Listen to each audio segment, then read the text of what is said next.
Amanda Klein, cada vez mais certa ou próxima essa indicação realmente de Zanin para o Supremo Tribunal Federal, e apesar da ligação com Lula, é um tanto unânime a opinião de que ele tem um bom currículo?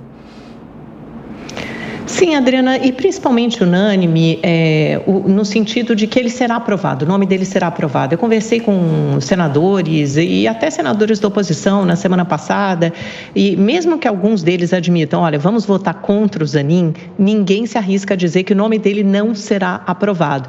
Ele vem fazendo esse beijamão que é tradicional em Brasília. Os ministros do Supremo fazem esses encontros políticos. Por exemplo, na terça-feira agora, ele estará às 14 horas na sala da liderança do PSD, D de dado, que é o partido do presidente do Senado, Rodrigo Pacheco, e a maior bancada do Senado, acho que são 16 senadores. Ele terá um encontro com os senadores. Ele pediu ao líder da bancada, o senador Otto Alencar, que promovesse esse encontro. O senador Otto atendeu, vai então promover esse encontro com os senadores. Mas o Cristiano Zanin também tem feito gestos em direção a parlamentares da oposição, a parlamentares evangélicos, da bancada evangélica. Ele buscou essa aproximação via o deputado, por exemplo, Cezinha de Madureira, do PSD de São Paulo, alguns outros deputados que também têm expressão e que têm muita influência entre os senadores também da bancada evangélica.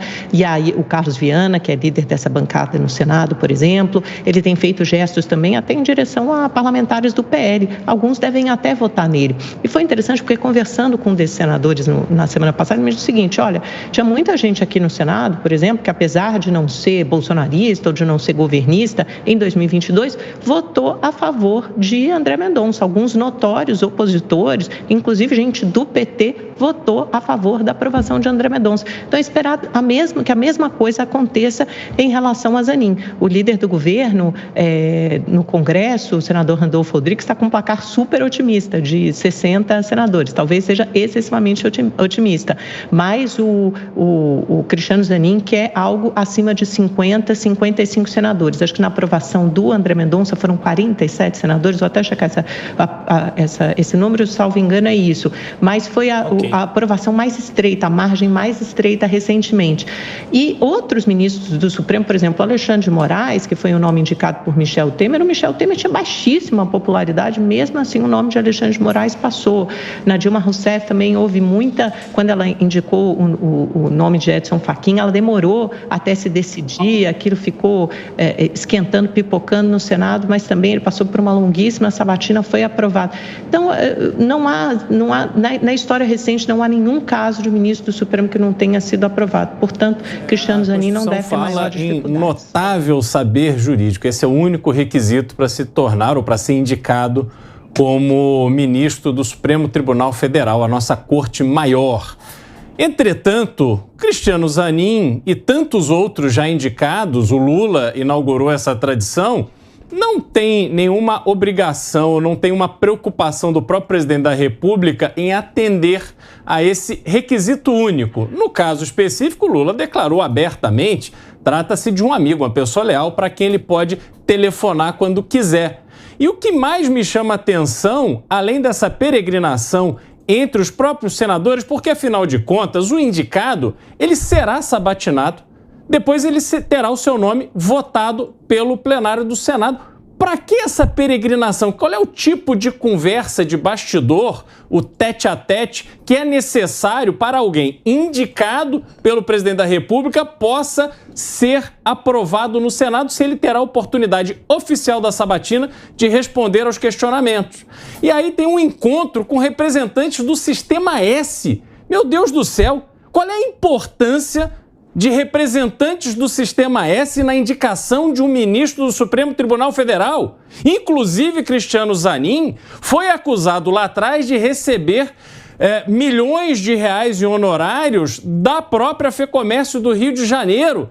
É um encontro que deveria ser completamente desnecessário e, mais, deveria ser evitado. Mas esse é o Brasil, é isso, vai se encontrar para conversar, sabe-se lá o quê. E aí, tendo resolvido a indicação do Zanin, vem a discussão para a próxima vaga, que será aberta com a aposentadoria da atual presidente da Corte, Rosa Weber, em setembro. E aí fala-se em Flávio Dino, Fala-se em Luiz Felipe Salomão, ministro do STJ, Benedito Gonçalves, também do STJ, que tem demonstrado uma relação muito próxima do presidente da República. Enfim, a única coisa que a gente sabe é que a vaga que for aberta cumprirá o mesmo parâmetro que essa cumpriu. O notável saber jurídico não será levado em conta. Amanda pediu. Não, só para terminar aqui o que o Beraldo falou, o único parâmetro que deveria se cumprir, além do, obviamente, notável saber jurídico e de uma pessoa de reputação ilibada, seria muito interessante que fosse uma mulher, né? Afinal de contas, quem está saindo é a Rosa Weber, provavelmente não será, porque terá que ser alguém até que goza de uma confiança, talvez de uma intimidade presidencial maior. A gente não tem notícia de nenhuma mulher que ocupe esse lugar na escala de valores e escolhas presidenciais, mas seria muito interessante que fosse, com a saída de Rosa Weber, ficará apenas uma mulher, que é a ministra Carmen Lúcia. Agora, o comentário que eu queria fazer, na verdade, era anterior, só para complementar, responder, na verdade, o que o Beraldo disse, que é o seguinte, do que tratam essas conversas, né? Foi uma das questões que eu fiz aos senadores com quem conversei, dialoguei na semana passada. Eles me disseram o seguinte, olha, você tem questões, desde questões constitucionais, você quer saber o que aquele ministro pensa. Então, para além do que ele se manifestou em diferentes decisões e do que se tem notícia da carreira, do histórico, da trajetória profissional dele, o que ele pensa acerca de questões constitucionais, acerca de questões que serão debatidas pelo parlamento, que estão na ordem do dia do Supremo, por exemplo, o marco temporal foi uma dos exemplos que me deram, também sobre questões até de famílias, costumes, valores, porque isso é importante para a bancada evangélica, são temas caros à bancada evangélica, então são temas que também são colocados na roda. Não há nada de não republicano nisso, até porque essas conversas se dão entre grupos grandes de parlamentares ou entre jantares e depois são vazadas aos jornalistas. Não há nenhum tipo de tema escuso debatido nessas conversas com políticos.